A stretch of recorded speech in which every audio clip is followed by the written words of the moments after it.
అధికారం కోల్పోయిన వైసీపీ నేతలకు అహంకారం తగ్గడలేదు. తమ మాట వినని అధికారులపై వైసీపీ నేతలు బెదిరింపులు, దౌర్జన్యాలకు దిగుతున్నారు.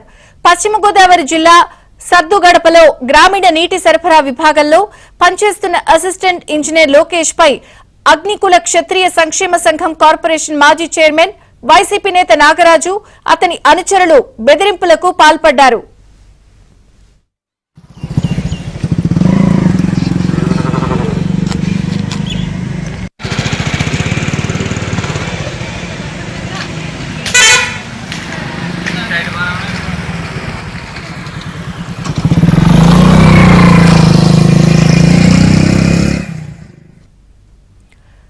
సద్దుగడపలో వైసీపీ నేత నాగరాజు ఆక్రమించిన చెరువు స్థలాన్ని ఏఈ లోకేష్ స్వాధీనం చేసుకుని ఫెన్సింగ్ వేశారు. ఆగ్రహంతో రెచ్చిపోయిన నాగరాజు ఏఈ లోకేష్ ను తీవ్ర పదజాలంతో దూషించి మీ సంగతి తేలుస్తానంటూ బెదిరించాడు. వైసీపీ నేతల బెదిరింపులపై నర్సాపురం రూరల్ పిఎస్ లో ఏఈ లోకేష్ ఫిర్యాదు చేశాడు. దీంతో నాగరాజు, ఆయన అనుచరులు ఇద్దరిపై పోలీసులు కేసు నమోదు చేశారు.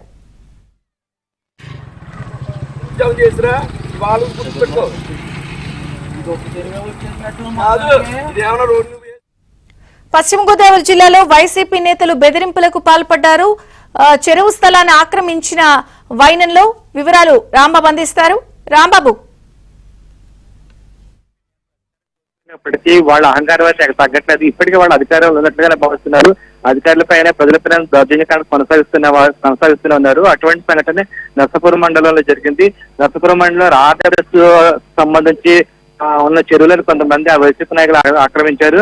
ఆ విధంగానే గతంలోని వైసీపీకి సంబంధించి అగ్నికుల క్షత్రియ సేవా సంక్షేమ సంఘం చైర్మన్ గా పనిచేసిన తిరుమాని నాగరాజు కూడా కొన్ని చెరువులను ఆక్రమించారు. అయితే నిన్న ఆ చెరువుల ఆక్రమణ తొలగించడానికి అయితే ఆర్డబ్ల్యూఎస్ ఏఈ లోకేష్ ప్రయత్నించారు. ఈ క్రమంలోని వైసీపీ నాయకులు లోకేష్ పై దౌర్జన్యం చేశారు, చంపుతామని బెదిరించారు. దాంతో ఒకసారి భయభ్రాంతికి గురైన లోకేష్ నర్సాపురం రూరల్ పోలీసులు ఫిర్యాదు చేశారు. దాంతో పోలీసులు కేసు నమోదు చేసి దర్యాప్తు చేస్తున్నారు. మొత్తం మీద అయితే వైసీపీ నాయకులు ఆగడాలు అయితే ఇంకా కొనసాగుతున్నాయి. వాళ్ళు ఇంకా అధికారంలో ఉన్నట్లుగానే భావిస్తున్నట్లుగా తెలుస్తుంది.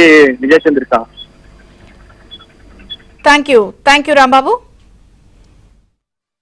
సద్దుగడపలో ఉన్న ఓర్ చెరువుకి మన ఫెన్సింగ్ శాంక్షన్ అయిందండి. ఫెన్సింగ్ శాంక్షన్ అయితే ఈ ఫెన్సింగ్ నిమిత్తం నేను మామూలుగా వర్క్ మార్నింగ్ వెళ్దామని అనుకున్నప్పుడు నాకు ఫోన్ వస్తే పని ఆపేశారని నన్ను అడిగారు. ఎవరు పని ఆపేశారని అడిగితే తిరుమల నాగరాజు గారు కొంతమంది వచ్చి పని ఆపేశారంటే నేను మళ్ళీ వచ్చి స్వయంగా నేను వస్తే అక్కడ కొంతమంది నేను వచ్చి రాగానే మళ్ళీ పని మొదలెట్టించాను. మళ్ళీ లోపు ఆయన తిరుమల నాగరాజు గారు మళ్ళీ వచ్చి కొన్ని దుర్భాషలు ఆడి నన్ను మానసికంగా మాటలతోటి తర్వాత అనరాని మాటలు అన్నారండి. అని అక్కడ పని అంతా ఆప్ చేయించేశారు. అసలు నువ్వు రౌడీవా, నువ్వు అసలు నీకు ఉద్యోగం ఇచ్చింది నేను అన్నట్టుగా ఆయన, నువ్వు ఎలా రాష్ట్రంలో పనిచేస్తావు నేను చూస్తాను, నేను అంతా చూస్తాను అన్నట్టుగా ఆయన భయభ్రాంతులకు గురి చేసి నన్ను మరియు లేబర్ని అందరినీ వెళ్ళిపోమన్నారు. పని ఆపేసమన్నారు. పని ఆప్ చేయించేసి దౌర్జన్యం చేశారు. దాని నిమిత్తం నాకు మనస్సాక్షిగా ఇంకా కొంచెం బాధపడి తర్వాత ఇలాగా ఒక ఏఈగా ఉండి గవర్నమెంట్ ఉద్యోగస్తుల్ని ఇలా బెదిరిస్తే కనుక మనం రానున్న రోజుల్లో మనం ఏ పని చేయలేమని తెలిసి నేను కంప్లైంట్ రూపంలో దాన్ని ఇచ్చానండి.